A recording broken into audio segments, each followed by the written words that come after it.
Ang oras na ito ay hatid sa inyo ng PCSO, Philippine Charity Sweepstakes Office. Cellphone Plus Gold. Ako si Weng, matagal ko nang iniinda yung sakit ng likod ko. Talagang napakasakit. Pero pag take ko ng Santon Plus Gold, sa loob ng 2 linggo, hindi na sumasakit ang likod ko. Cellphone Plus Gold. Mas pinalakas, pinagaling, pinahusay. Cellphone Plus Gold. Mabibili sa mga butika. Mahalagang paalala, ang Santhone Plus Gold ay hindi gamot at hindi pwedeng gamiting panggamot sa anumang uri ng sakit. Cellphone Plus Gold. Ako si Morito na namamaga ang aking atay. Sa loob ng 2 linggo na paggamit ko ng Santon Plus Gold, nawala ang pamamaga sa aking atay. Maraming salamat sa Santon Plus Gold. Cellphone Plus Gold. Mas pinalakas, pinagaling, pinahusay. Cellphone Plus Gold. Mabibili sa mga butika. Mahalagang paalala, ang Santhone Plus Gold ay hindi gamot at hindi pwedeng gamiting panggamot sa anumang uri ng sakit. RMN News Nationwide sa DWWW 774.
Higit sa 18,000 posisyon ang pupunan ng sambayanan mula pagkasenador hanggang local officials. Narito ang mga mahahalagang petsa na may kinalaman sa 2025 midterm elections. October 1 hanggang October 8, 2024. Ang paghahain ng Certificate of Candidacy ng mga kandidato. January 12 hanggang June 11, 2025. Ang election at gun ban period. February 11 hanggang May 10, 2025. Ang campaign period sa senatorial at party list candidates. March 28 hanggang May 10, 10, 2025 ang campaign period para sa House District Lawmaker, Parliamentary, Provincial, City at Municipal Officials. April 13 hanggang May 12, 2025 pagboto ng overseas voters. April 28 hanggang April 30, 2025 pagboto ng local absentee voters. May 11, 2025 ipatutupad ang liquor ban. May 12, 2025 ang mismong araw ng botohan sa Pilipinas. At June 11, 2025 ang huling araw na paghahain ng Statement of Contributions and Expenditures. Aktibong makiisa sa 2025 midterm elections at maging boses ng pagbabago para sa bagong Pilipinas. Isang paalala mula sa inyong Ultimate News and Music Radio,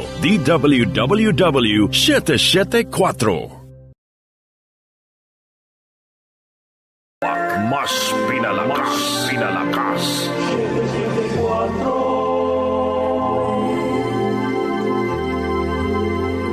Every note and every line, it's always been the favorite song of mine. Wow naman si nanay. Enjoy na enjoy magluto habang nakikinig ng radyo Ay nako anak, sino ba naman ang hindi gaganahan kapag ganyang mga musika ang maririnig mo sa DWWW 774? Talaga ba, nay? Ay oo anak, kaya araw-araw wala nang lipatan ng istasyon ng radyo ang nanay mo. Nakapako na.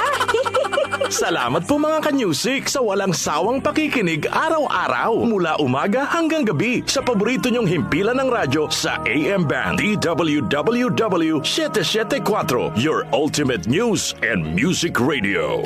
Gusto nyo bang makinig sa paborito nyong programa sa DWWW 774 sa lahat ng pagkakataon at sa alinmang panig ng mundo? Pwedeng-pwede na. Gamit ang inyong smartphone o tablet, pumunta lang sa Google Play Store o sa Apple App Store. I-type ang DWWW 774 sa search bar at i-download ng libre sa DWWW 774 mobile app. Abot kamay na ang mga balita at impormasyon, serbisyo publiko at musika at lahat ng programa ng himpilang DWWW 774. O ano pang hinihintay nyo? Mag-download na!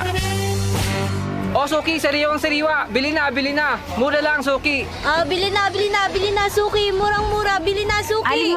Aling Maring, magkano po isang kilong baboy? 774. Aling Maring, isang kilong baboy po. 774. Ha? Ang tinatanong ko, yung kilo ng baboy, hindi istasyon ng radyo. Ay sus, pasensya ka na, Suki.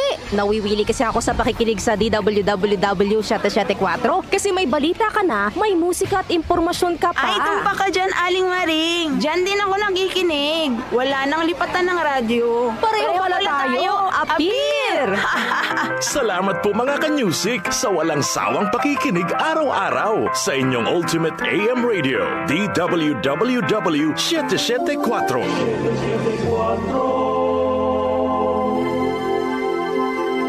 Nag-uugnay sa kahapon at ngayon, patuloy na sumasabay sa pagbabago ng panahon. Pinagkakatiwalaan sa balanseng pagbabalita, makabuluhang komentaryo, sariwang mga impormasyon at mga musikang bahagi ng buhay ng bawat henerasyon. DWWW 774, your ultimate news and music radio.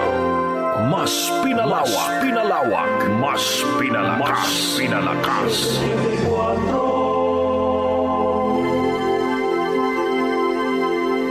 Sina Joel Gorospe at Darlene Olaño, OMOK sa 774